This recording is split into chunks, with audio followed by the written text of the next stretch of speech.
Bismillahirrahmanirrahim. Assalamualaikum. Ada nikmat batinah, yaitu kepuasan mendapatkan ma'rifatullah. Aku ulang lagi, kepuasan mendapatkan apa? Ma'rifatullah. Itu nikmat batin. Baik yang terkait Allah maupun terkait logika-logika tasawuf. Terkait Allah misalnya gini, misalnya kula mikirnya. Kula nu bolak-balik matur niki, berkali-kali di tempat ngaji ini. Kim-ki jenane eling mboten gadah masalah ingatan ini eling-eling. Eling-eling tenan. Wong nak soleh, ya soleh, ya soleh.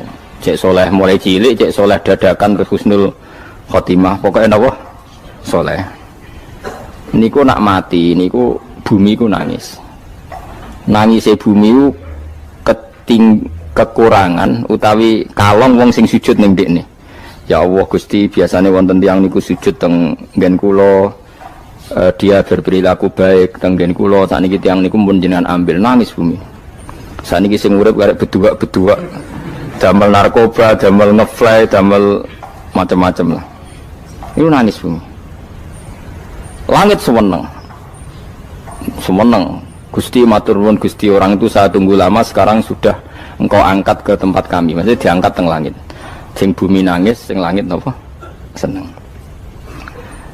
Nah kemudian kita berpikir begini, bumi kok iso nangis piye? Nah itu terserah, sampean apa termasuk ulama zahir, apa termasuk ulama batin.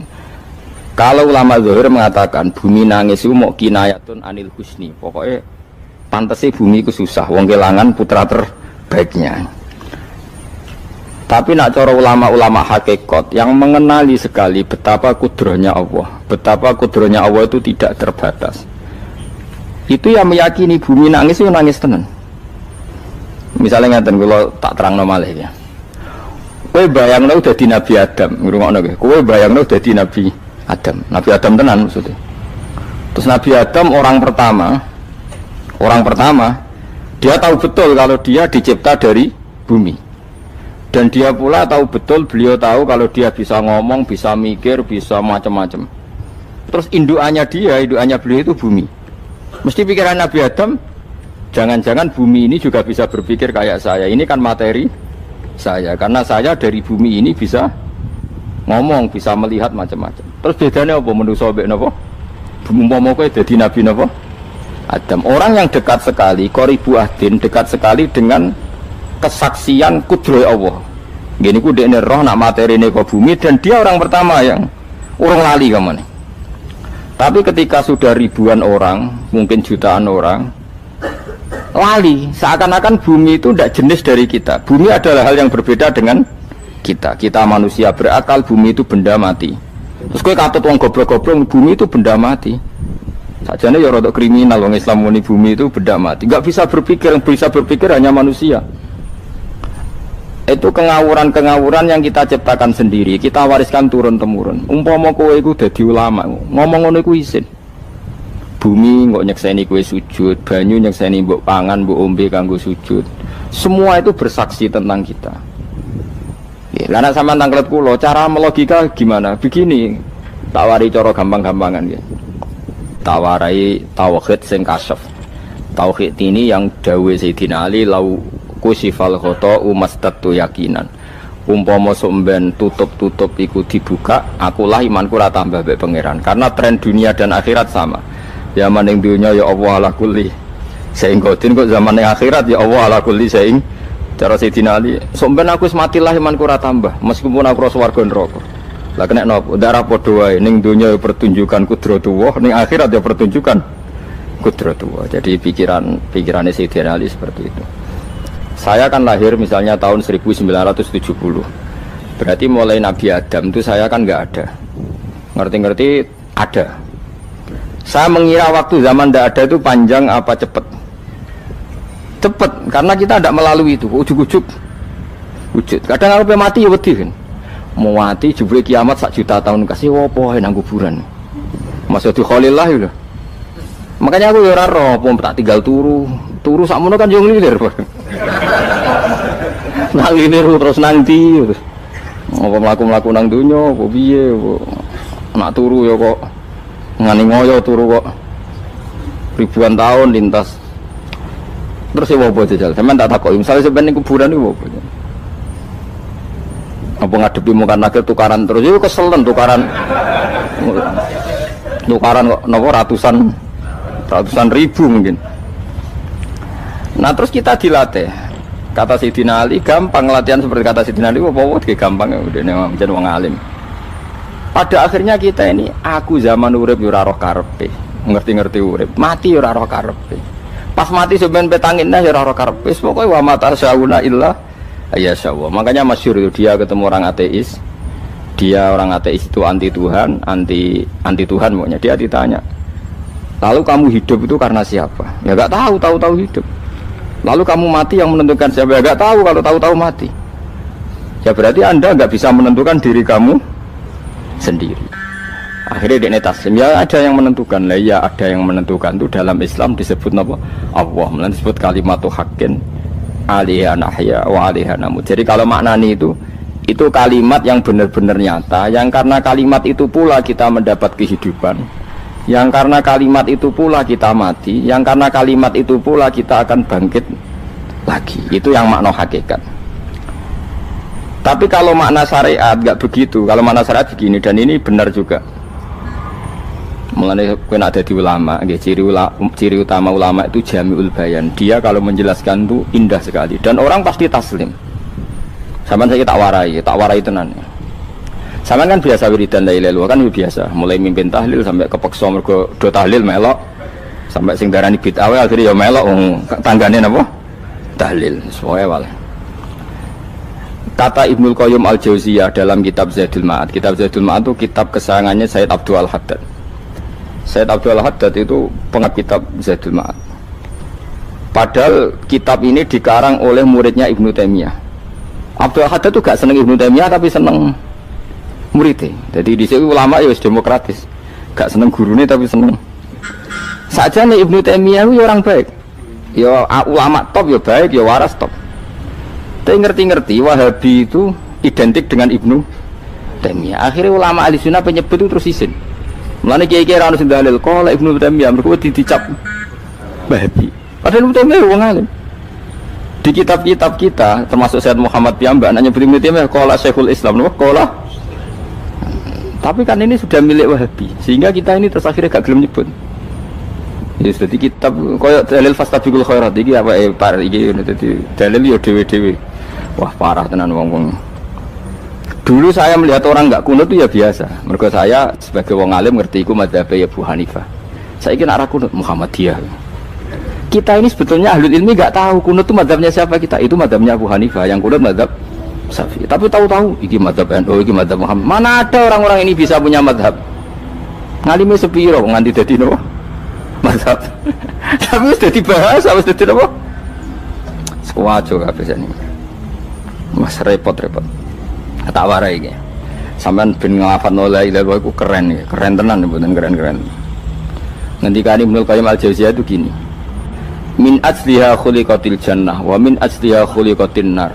Terus wa min asliha khuliqatid dunya wa min asliha buisatir rasul wa min asliha qatala rasul. Wah, terus sampai sekarang saya tak bedai. Surga itu kan digawe kelas VIP. VIP mewah. Terus jari rugane widadari dulu kan nak wingi betul-betul. Kira 70. 70. Wayu kabeh ora ono sing kriting, wayu kabeh. Wayu kabeh terus gak tahu delok wong liya kan. Kadang bojo kita wis elek jek delok. Oh iya, widadari sifatnya maksuratun fil khiyam. Jadi gak tahu keluyuran ning ndi.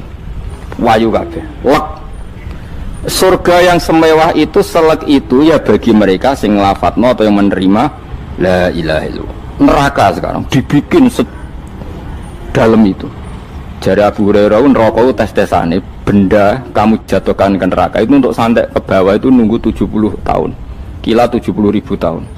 Dikira HP membuat ceblok nang neraka itu cebloke ngenteni 70 tahun. Betapa dalamnya ngentekno bego piro ya bayang misalnya. Oh itu kontraktor mana saja tidak sanggup itu disuruh ngeduk kedalaman neraka. Iku ya mau kanggo wong sing menolak la ilaha illallah. Jadi kalimat ini luar biasa. Swarga digawe bagi yang nerima, neraka digawe ya untuk yang menolak. Iku kalimat sing kowe nak tahlilan turu iku lho. Iku kalimat sing nggo alasan Allah gawe swarga. Terus kalimat sing suwe-suwe sing lafadzno diarani bid'ah iku. Itu kalimat sesakral ini nasibnya akhir zaman itu entek. Gara-gara dilafadzno tahlilan tersangka jadi apa? Bid'ah. Dulu kalimat yang dipuja-puja penyebab surga dan neraka. Saiki kalimat itu tersangka. Mau perkara napa? Bid'ah. Wis aja melok-melok, kowe debat ya ora iso makili aku, sebarno iso. Kok kowe terusno dalan tok. Dah. Berarti la ilaha illallah itu kalimat yang surga dibikin karena itu, neraka dibikin ya karena itu. Kemudian Allah punya sunnah, lalu butuh pelatihan. Dikasihlah Allah gawe bumi. Piye manusia butuh latihan, dibikinlah bumi. Dan dia latihan ikrar la ilaha illallah dengan sadar, dibikinlah bumi, liyabluwakum terus dites. Wes digawe bumi, ono makanan, ono minuman, ono wong wayah, ono pegatan macam-macam, wong diutang wis mbulet macam-macam. Gue ngetes, eling la ilaha apa eling utangi, eling la ilaha apa eling kasuse, pokoknya dites. Karena nggak fair kalau Allah bikin itu kemudian nggak dites, dibikinlah darul imtihan. Dunia itu bahasa Arabnya darul imtihan, tempat tes-tesan. Imtihan mana apa? Tes, liyabluwakum, diuji. Wes diuji kita hidup. Artinya kita dihidupkannya pun oleh Allah demi tes-tesan la ilaha, itu disebut kalimatu haqqin alaiha. Nah ya sebenarnya kita hidup pun ini untuk dites. Pada akhirnya la ilaha illallah apa enggak? Paham ya? Terus dites. Allah itu juga secara hukum itu kan nggak fair, dites kok nggak punya pemandu, dibikinlah Rasul, diutuslah para Rasul untuk pemandu. Tes itu kan butuh seru, mak pemandu tok ora ono musuhe kan nggak seru, dibikinlah setan. Saat ini sebagian kita sudah setan, tapi ini ben seru. Lho ndak setan kan minal jinnati wan nas, rumangsamu setan usopo. Baik setan minal jinnati wan nas. Jadi kena muni auzubillahi minasyaitonir rajim, terjemahnya berlindung Allah dari saya sendiri ya Allah itu kata itu. Lho itu kalau lama dulu biasa auzubillahi min syururi anfusina wa min sayyiati a'malina. Sebenarnya kita berlindung hanya dari setan yang jauh, iblis itu enggak. Ya setan diri kamu sendiri, min syururi anfusina, dari kejelekan diri kita. Ngomongnya do ujug, soalnya setan tuh makhluk gaib sing piye. Lah kowe ku sapa?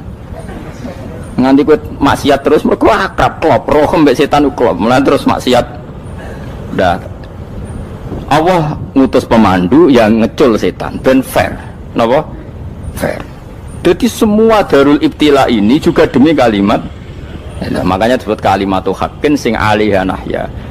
Kita hidup ya demi mendapatkan kalimat itu. Kita mati nanti ya demi kalimat itu, artinya mati ke neraka ya karena kalimat itu kita menolak atau mengabaikan. Masuk surga ya karena kalimat itu kita hormat, kita benar dalam memperlakukan kalimat itu. Berarti alaiha nahya wa alaiha nam. Terus wa alaiha nub'as karuan, kalau kamu termasuk minal aminin ya nub'as minas solihin, kalau minal kafirin ya nub'as minaz zalimin. Tapi semua desain dunia ini hanya demi kalimat la ilaha illallah Muhammadur Rasulullah. Nah ini kan penting. Bagaimana mungkin kemudian kalimat sesakral ini, sehebat ini, kemudian ada orang tahlil kamu tidur? Kok iso? Kalau janggal kok iso wong turu? Misalnya kayak mangkel, kalau mangkel sing mimpin Gus, wira barbar. Bagaimana mungkin kalimat yang menyelamatkan Anda kemudian Anda anggap problem? Elek gak? Apalagi kamu anggap ini bid'ah. Nak cara kula oke lah, ndongakno mayit itu gak ono tuntunan Nabi. Tahlilan gak ono tuntunan. Tapi wis muni tok kono tok. Artinya menduk kono tok ora usah nyerang kalimah, enak kalimah tetap kalimah thayyibah. Soal kowe ora seneng sing tahlil, mergo tiga profesi lah iku wonge wae gedhinge aja geman. Ya saya misalnya, saya kadang nggak cocok sama mubalek karena kadang profesi. Tapi saya tidak pernah anti pengajian, bagaimana itu membawa syiar Islam. Tapi kalau mubalek kadang orang seneng, kadang takut untuk epiro. Bareng sangoni sidik, gak sumpah di transportasi ini. Lah ngono kok senengi gue piye? Tapi kita terus gedeng keliru, gue sungguh syiar Islam. Mana ada pengajian didengar orang banyak tanpa mubalek? Gak iso. Ini iso melepukno barang-barang ra penting jadi penting iso. Lah cara guruku teng sareng yang apa melepuk nganggo panggung barang perkara. Tapi kadang ya benar. Yang namanya mudin mubalek ya itu bisa benar bisa salah, tapi kamu nggak boleh gedeng kalimatnya. Piye kalimat itu kalimat hak. Nah, ini penting kalau utarakan sehingga zaman Nabi Sugeng ini rungokno tenan ngaji kula. Zaman Nabi Sugeng ada sahabat Namanya tuh Usamah bin Zaid. Ini sahabat kesayangannya Nabi, hibbu Rasulillah. Usama itu diutus Nabi perang. Ini dengerin nih, diutus perang. Pas perang itu si kafir tadi menggal temannya. Ada yang tangannya putus, kakinya putus. Wah, seorang kafir ini sudah luar biasa. Bacok sana, bacok sini. Ketika terdesak oleh pasukan Usama, kebetulan Usama ini cakap ya, sama beberapa temannya orang Ansor. Orang kafir yang sudah kotoa arjulana wa kotoa aidiana, dia pas terdesak bilang la ilaha illallah. Terus sama Usama tetap ditusuk, dibunuh karena dia berpikir ini qolaha muta'awwidzan, dia melafadzkan kalimat itu hanya berlindung dari pembunuhan. Setelah dilaporkan Nabi itu marah besar. Nabi ngendikan kaifa anta ya Usama bila ilaha illallah idza ja'at bika yaumal qiyamah. Kowe nek ditakoki la ilaha illallah ku piye? Piye-piye wis ngomong la ilaha illallah, tapi sampai ngomong ngoten sakwise ngetoki tangan kula, maksudnya tangan kula tangan kelompok saya, kaki saya. Nabi tetap jawab kaifa bila ilaha illallah idza ja'at bika yaumal qiyamah. Pokoknya Nabi menyoal terus.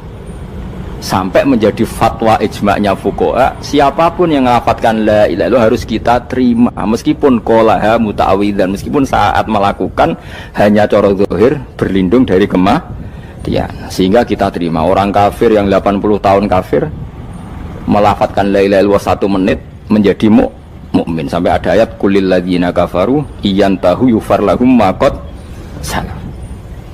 Ini kalimat yang sakral, bahkan kafir yang 80 tahun saja menjadi mukmin hanya karena melafadzkan la ilaha. Mulane yang ngaji saya, yang seneng saya, jangan pernah kamu mengatakan ada bid'ah yang orang bisa jadi kafir. Bagaimana mungkin orang mukmin yang ke kuburan dan melafadzkan la ilaha illallah kamu katakan kafir? Padahal kalimat ini yang kafir 80 tahun saja menjadi mukmin. Saiki ana wong nglafadzno la ilaha illallah mergo salah tempat pinggir patok mbok arani kafir. Kok aneh. Mungkin kafir 80 tahun udah dadi mukmin iki gara-gara ngafalno la ilaha illallah dadi kafir. Mergo mau salah tempat ning pinggir apa? Patok. Mboten ora cocok muni nganggur, wong sering ziarah ku nganggur. Nyatane ya tenan. Cara dekne pegawai negeri ora sering ziarah. Nah iku tapi ora usah muni kafir, muni kafir gak mungkin lah. Coba kalimat ini itu orang kafir yang 80 tahun menjadi apa coba dengan melafadzkan kalimat ini? Mukmin kan? Berarti kalimat ini adalah kalimat penghilang kekafiran. Lalu karena dilafadzkan secara salah dianggap kafir. Hanya karena bid'ah itu tidak mungkin. Makanya sebetulnya Wahabi yang alim-alim itu tidak berpendapat demikian. Saya punya beberapa referensi Wahabi yang alim itu tidak pernah mengkafir-kafirkan orang karena perdebatannya seperti itu. Tapi saat ini wis kuwajo. Sebenarnya kalau orang alim itu ya mirip-mirip, entah Wahabi entah tidak mirip-mirip. Karena kalimat tadi. Wahabi itu kitab terbesarnya itu Ibnu Taimiyah. Ibnu Taimiyah itu punya murid Ibnu Qayyim Al-Jauziyah. Itu sampai sekarang saya lihat di fatwanya Ibnu Taimiyah itu begitu hormat sama orang-orang kita ini sama. Tapi tahu-tahu lewat penyaduran sana sini terus menjadi kacau. Jadi kalau balik ini malah sampai nak kepengen dua nikmat batinah seperti tadi yang saya utarakan. Swarga dicipta sedemikian mewah ya demi yang menerima la ilaha illallah. Terus neraka dibikin se ekstrim itu juga bagi yang nolak. Kemudian dibikin daru pelatihan yaitu dunia ya karena kalimat berarti kalimat itu luar biasa.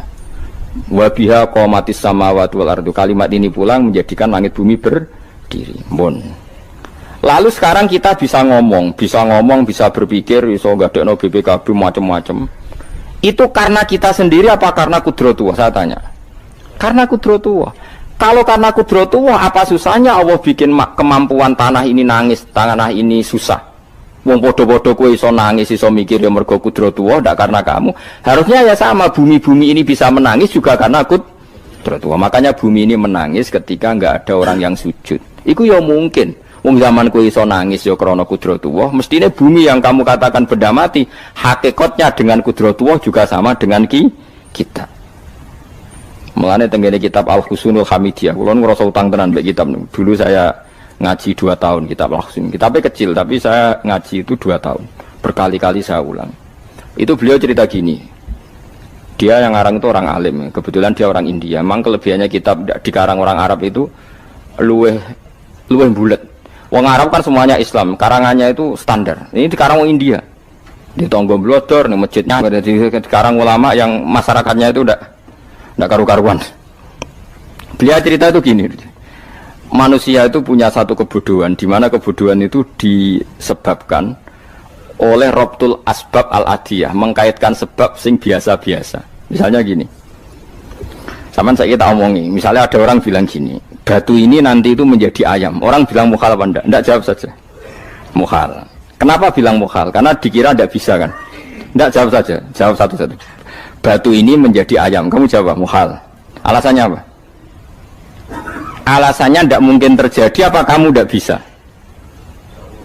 Sebetulnya karena kamu enggak bisa.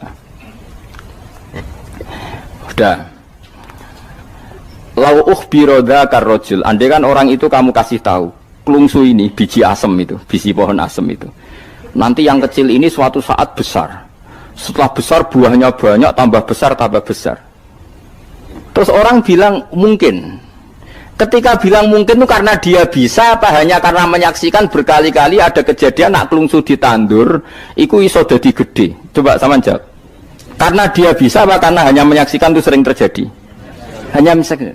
Artinya zaman dia mengatakan mungkin itu pun tidak memberi kontribusi ikut buat. Iya enggak? Tetap bergantung kudrahnya Allah. Dia hanya bilang mungkin karena sering melihat. Sebenarnya dia enggak sama sekali memberi kontribusi. Lah ya darani mungkin ya ora urun. Paham ya? Lalu kenapa dia kecangkeman terus muni wong wis mati dadi lemah gak mungkin dadi manusa meneh. Lho zaman dadi manusa sing wis ngene iki kok mani dene lara melo gawe. Terus muni mungkin mergo sering terjadi, sering roh, sering bersaksi. Berarti sebetulnya manusia itu pakai ukuran dia mampu tidak mampu apa pakai ukuran bersaksi melihat. Bersaksi. Nah, ini kan problem kita sebagai manusia itu problem. Mulane disebut wa kanal insanu dzaluman jahula wis goblok aja-aja. Mergo manusia itu nak wis goblok aja-aja. Makanya saya kemarin diminta ngisi di pondok kajen. Kalau sampeyan berdebat sama orang ateis atau orang komunis itu gampang saja. Dilatih begini seperti teorinya Quran. Ya nanti saya teruskan ini tak ulang lagi ya. Saya ulang lagi ya. Andai kan nggak pernah terjadi telur itu jadi ayam, nggak pernah terjadi sama sekali. Telur itu jadi ayam. Terus kamu mengasih tahu orang tadi, telur ini loh nanti jadi hewan yang hidup terus terbang. Mesti dia bilang mukhal, mau benda mati kok nanti jadi benda hidup yang terbang ngalor ngidul. Berhubung sering terjadi dan dia pun tidak ikut bikin, bilang mungkin. Paham ya? Saya ulang lagi ya. Berarti dia bilang mungkin karena sering apa? Terjadi dan dia lihat. Andai kan pertama kali nggak ada telur sama sekali yang jadi ayam, terus pengalaman pertama di dunia belum pernah terjadi. Kamu kasih tahu telur ini nanti jadi ayam terus terbang. Orang ini bilang mukhal enggak? Mukhal. Berhubung sering terjadi bilang enggak? Nah berarti kita nanti bangkit dari kubur gampang saja bagi Allah. Cuma belum pernah terjadi kamu mengatakan mukhal. Nah makanya otak kita harus dibenahi. Makanya jogeman percaya ambek yang pernah kita lihat, yang sering kita lihat. Percayalah dengan akal, tapi akal waras deh. Karena waras itu serempet tatanannya wangil. Makanya Islam itu melatih. Kul falillahil hujjatul balighah. Misalnya begini ya, dulu kalau Gerwani atau PKI atau siapa saja lah, itu kalau melatih anak-anak TK, makanya seorang ulama harus punya kecakapan penjelasan ibanatul ahkam. Itu anak-anak kecil dilatih, anak-anak kamu terpejam, mintalah manisan sama Allah. Ya Allah saya minta manisan, saya minta permen. Terus disuruh buka, dapat enggak anak-anak? Enggak dapat bu, wah berarti Allah enggak ada. Sekarang minta sama bu guru. Bu guru kami minta permen dikasih. Berarti yang ada bu guru bukan Tuhan gitu. Akhirnya jadi gerakan ateisme. Nah sebetulnya untuk melawan gerakan itu kita harus melatih begini misalnya gini. Saya itu pernah ketemu sama orang yang berpikiran komunis. Oh komunis juga. Dia nantang saya gini, Pak, pokoknya saya sudah bisa nerima konsep Tuhan. Sebelum Anda bisa menjelaskan kenapa ada Tuhan. Jadi, bocah kok elek ini. Nah, aku ngerti aja, sak cerdas ini tetap cerdas aku yakin, tetap cerdas aku. Rasanya selain raine seram meyakinkan, tak pikir tetap cerdas. Kulo itu kan wong Quran gitu, artinya punya pikiran panjang. Mungkin di antara orang Islam kita ini tidak punya kecakapan menjelaskan. Tapi kalau orang sering baca Quran, apalagi dia ngaji tafsir ya, yang waras maksudnya waras lah. Terus rapati seneng duit, barang ini penting. Kalau seneng duit, mari goblok. Yakin ulama seneng duit, mari goblok, tak jamin. Umpama alim wis kelas B, kelas C gak bisa, tahqiq gak bisa. Kalau tahu dikandani kanca kula riyen ambek jenengan udah saya kaca akeh. Lah kena apa? Cok seneng duit kula. Duit itu masalah bagi ulama. Orang duit itu masalah kan ya. Maksudnya rasa senang tapi ojo terus gak duit. Sekarang saya tanya, Quran itu melatih kita gini. Quran itu sederhana kalau ngelatih tauhid. Tapi orang pasti ingat. Kata Allah gini, nggak apa-apa, saya tidak Tuhan, nggak apa-apa. Kamu yang Tuhan. Tapi buktikan kalau kamu Tuhan. Caranya gini. Am khalaqus samawati wal ardi. Ya nggak apa-apa, kamu yang Tuhan nggak apa-apa. Tapi buktikan kalau kamu menciptakan langit, bumi. Mereka pasti ikrar, ya tidak mungkin saya menciptakan bumi, saya lahir sudah ada bumi. Yesus lahir sudah ada bumi, nggak mungkin Tuhan. Terus Tuhan membuat pertanyaan kedua, am khuliqu min ghairi syai'in. Ya sudah, kalau saya tidak Tuhan, lalu nggak ada Tuhan, berarti alam raya ini tercipta oleh sesuatu yang nggak ada. Aneh nggak? Misalnya sebelum alam raya ini nggak ada Tuhan. Berarti sebelum alam raya ini kan adanya nihilisme, sesuatu yang nggak ada. Kemudian sesuatu yang nggak ada ini menjadi penyebab sesuatu yang ada. Aneh gak? Luwe aneh. Sesuatu yang nggak ada itu mestinya kan nggak bisa ngelabeti, nggak bisa berfungsi, nggak bisa ada gunanya. Wong jenenge ra ono iku ya ora marai apa-apa. Mau ra ono kok dadi sebab. Sesuatu yang menjadi sebab itu yang wujud apa yang nggak ada? Yang wujud. Sak takok ini. Lah kalau nggak ada Tuhan berarti alam raya ini lalu sebabnya apa? Ya dari ketiadaan, lalu tiada itu menjadi sebab. Yang tiada kok jadi sebab itu tekem lho. Mikir. Di mana-mana yang sebab itu harus barang yang wujud, nggak boleh tiada kok jadi sebab. Ini kan jadi aneh, sesuatu yang tiada menyebabkan sesuatu yang ada. Terus dia bilang, ya pokoknya ronde ini kalah, Pak. Tahu kapan tak pikir aja. Pikir nganti mati temenang aku ini ngono. Makanya sebetulnya dalam ilmu mantek, pertama itu kita tidak harus iman Tuhan itu namanya Allah, tidak harus. Makanya pertama dikenalkan, sementing kenal Tuhan itu ada dulu. Disebut zat sing wajibil wujud, belum disebut namanya Allah. Allah itu disebut nama Islam, itu paham ya?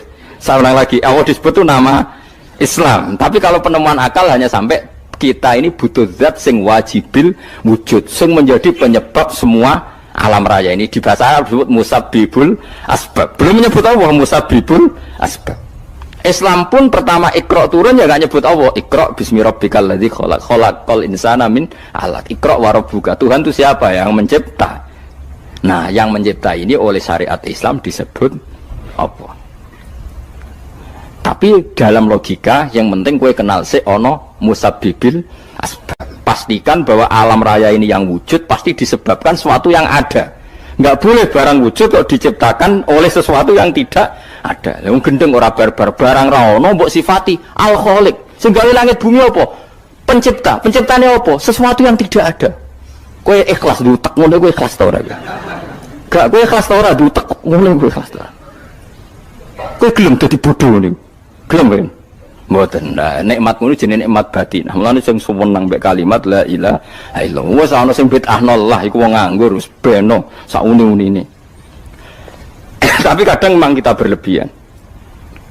Tahlilan rabar-bar matang puluh dina ini rabar-bar. Muga alasane wis disangoni akeh tahlil sedih lho sakake penggemar sing keselen sing rantuk sangu ya butuh cepet. Lane cara kula niki penting kula utar nggih. Kowe nek ora cocok tahlilan 40 dina wis ngomong ae kira cocok model harinya. Tapi ki aja menolak kalimat la ilaha illallah iku disifati Kanjeng Nabi kalimat thayyibat. Wong Nabi nyifati thayyibah, kalimat yang suci kok nyifati bid. Tak soal kira cocok wong sebut.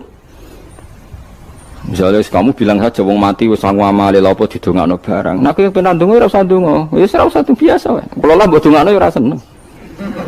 Gak meyakinkan. Karo dene mlebu swarga butuh dongamu ora ono swarga fadhole pangeran apa mbok dongano barang. Nah, tapi kowe donga aku ya seneng. Senenge ya semau lah timbang nyanyi-nyanyi rame-rame sadok donga. Mbok mandi mbok ora pokoke donga. Saya ulang lagi ya. Makanya Quran itu melatih logika sampai seperti itu. Am khalaqus samawati wal ard bal la yuqinun. Sampai terus diulang-ulang. Am khuliqu min ghairi syai'in. Kalau mereka merasa Tuhan nggak apa-apa, tapi buktikan mereka ini wujud sendiri tanpa sebab. Atau begini, kalau mereka tidak tahu sebab pencipta langit bumi, mereka sendiri suruh yakin kalau mereka adalah penciptanya.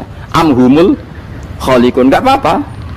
Ya tapi masih Abu Jahal gendeng lah, masih Abu Lahab ngawur lah, nak takoi. Ya wes pangeran kowe wes sing gawe langit bumi. Penggemarnya saja pasti tertawa. Masa Abu Lahab darani pencipta langit bumi, wong lahir wening bumi. Tapi Quran oleh nggak jawab, am khalaqus samawati wal ardo. Apakah mereka menciptakan langit bumi? Bala yukinun, mereka pun tidak pernah yakin. Jadi itu pangeran. Makanya di mana-mana orang alim itu suka debat. Karena pangeran sendiri kalau menjelaskan kebenaran seringnya juga nantang debat. Kata Allah, "Qul ara'aytum ma tad'una min dunillah aruni madza khalaqu minal ardi am lahum syirkun fis samawat." Enggak apa-apa mereka Tuhan kata Allah, tapi buktikan zaman langit diciptakan mereka memberi kontribusi apa? Apa urun bego, apa urun cagak, apa piye lah pas aku gawe langit iku dekne urun apa jare am lahum syirkun fis samawat. Misale urun apa lah? Urun tol atau urun apa lah. Itu pangeran. Mereka kan pasti menjawab enggak. Terus itu nih bi kita biming qobliyada. Kalau kamu enggak percaya Quran sebagai kitab, enggak apa-apa, tapi buktikan kamu punya kitab tandingan. Enggak, mereka enggak punya juga. Atau gini, enggak usah Quran, enggak sakralan. Au atharotim min ilmin, atau kajian ilmiah yang membuktikan bahwa Yesus itu Tuhan, atau yang membuktikan bahwa berhala itu Tuhan. In kuntum shodiqin, enggak apa-apa kalau kamu benar, buktikan. Nah itu makanya semua nabi itu punya kecerdasan, karena tadi nabi kadung nantang itu nih bi kita biming qobliyada au atharotim min ilmin in kuntum shodiqin. Tapi sekarang orang alim soleh itu jarang. Yang ngono anggere wong soleh rapati ngalim, anggere sing alim biasanya rapati soleh. Lah kula itu masuk rontok-rontok ya isih rontok soleh ya rontok, tapi lumayan masih menjaga hujjatullah tadi. Sebab itu ulama dulu mengajarkan Allah itu siapa? Disifati zat sing wajibil wujud. Karena alam ini kadung ada. Kalau alam ini kadung ada, pasti penyebabnya sesuatu yang wujud. Tapi kalau wujudnya mungkin, bahaya. Wong sing gawe wae wujudnya terima mungkin, bisa wujud bisa tidak. Makanya dipermanenkan yang gawe alam ini zat sing wajibil wujud. Sing wujudnya wajib. Wajib itu nggak bisa nggak, pasti wujud. Nah terus kita kenal itu namanya khaliq, itu musabbibil asbab, itu khaliqul asya. Lalu oleh Islam zat yang demikian itu disebut Allah. Terus jadi la ilaha illallah. Nah orang yang bertauhid gini tentu punya kenikmatan batin yang luar biasa. Sehingga saya bayangkan nanti mati yang ngono biasa wae kan. Gusti zaman kula teng donya ora melok ngatur oksigen, ngatur nyawa, apa mati ndak ra ngoten. Mulai dari Siti Ali, jenengan jemben nak mati tambah pinter apa biasa? Ya biasa wae. Ning bumi yo ndelok kudrahe Allah, kok ning akhirat ndak ra padha wae ndelok kudrahe Allah. Mulane beliau masyhur guyonan beliau lau kusifal ghata mastatu yakinan. So ben aku nek mukasafah ning akhirat imanku yo ora tambah, ya biasa wae, standar-standar wae. Maksudnya kue ning dunya ujung-ujungnya paling pokok ya menyaksikan kudratullah. So ben ning akhirat ujung-ujungnya paling pokok ya delok kudratullah. Ning dunya saiki Allah ya matlubi sing kita cari, so ben ning akhirat ya Allah lupi. Faham ya? Artinya hukum dunia dan akhirat itu sama. Kita di dunia golek ridhanya Allah, di akhirat ya golek apa? Ridhanya Allah. Nah soal kecil itu, tapi di akhirat tak masalah, Gus pun rokok masalah, itu utang ditagih yo masalah, kere suwi yo masalah. Ya biasa, jenis makhluk anane masalah. Sing ora oleh di masalah pangeran. Pangeran duwe masalah. Biasa wae. Lah makanya kula suwun nggih aja geman gedeng